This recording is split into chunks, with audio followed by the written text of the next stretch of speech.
Hello everyone, this is Dr. Joe Dione, and in this video we are going to discuss some common eye conditions. First, I would like to discuss the anatomy of the eye. If we are talking about the most front part of the eye, the aspect that we are able to see on other individuals, and then we will move to the back of the eye. So in the front of the eye we have the cornea, which is the clear front of the eye, and the first aspect of the eye that light passes through. Next, we have the pupil. This is the opening that light passes through to get into the interior aspect of the eye. And the iris is the muscle that surrounds the pupil and controls the amount of light that is allowed in through the pupil. Next, the light rays will pass through the lens, which works along with the cornea to focus light on the back of the eye area known as the retina. The retina houses many specialized cells known as photoreceptors that turn light into electrical signals. The optic nerve then takes those electrical signals and brings them to the brain, and the brain interprets that as vision. One of the first things we might think of when we think of eye health are corrective lenses. Here we will talk about two common conditions that may require corrective lenses, and that is nearsightedness and farsightedness. Nearsightedness, specifically known as myopia, is when near objects appear clear and far objects are blurry. This is due to the light rays being focused in front of the retina instead of at the retina.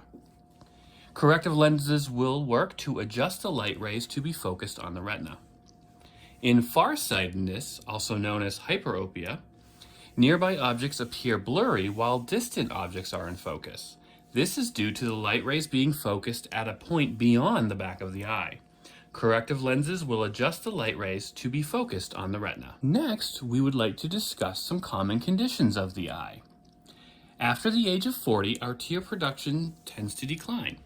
As a result, most people over the age of 65 experience some symptoms of dry eye, which is described as a stinging or burning sensation or a gritty feeling in our eyes.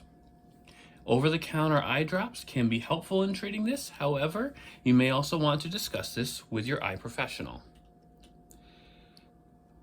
If you have tiny specks, strings, or squiggles, they're usually harmless and known as floaters, and they're typically caused by normal age-related changes in the gel-like fluid that's in the back of our eyes.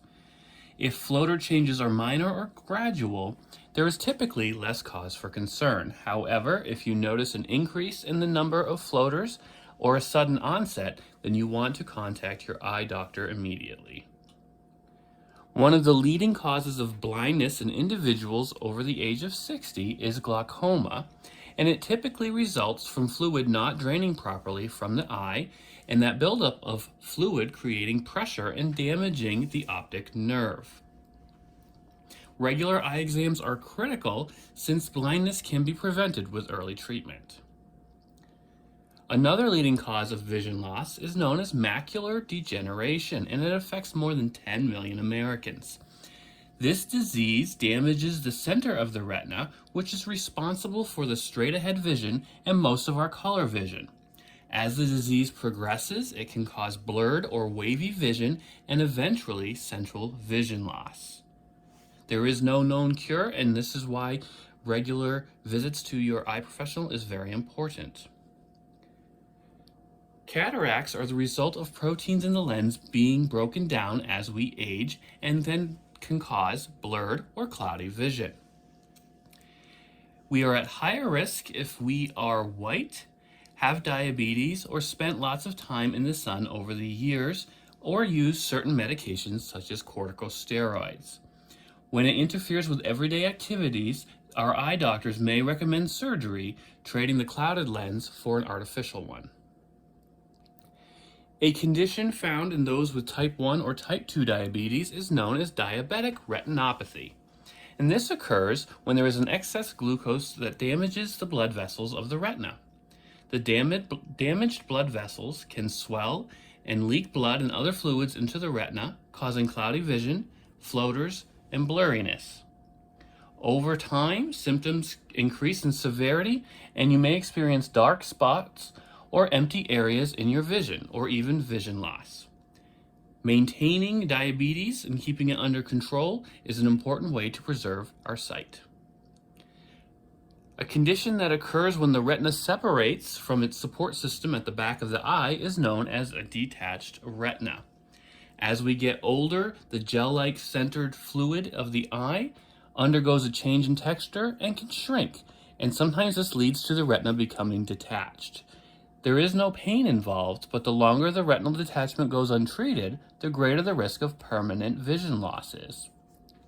If you notice any of the warning signs, which are a sudden appearance of many floaters and flashes, diminished vision, or the sensation of a shadowy curtain lowering over your eyes, then you want to contact your ophthalmologist right away. One of the most important ways of keeping our eyes healthy is to visit our primary care physician and optometrist on a regular basis.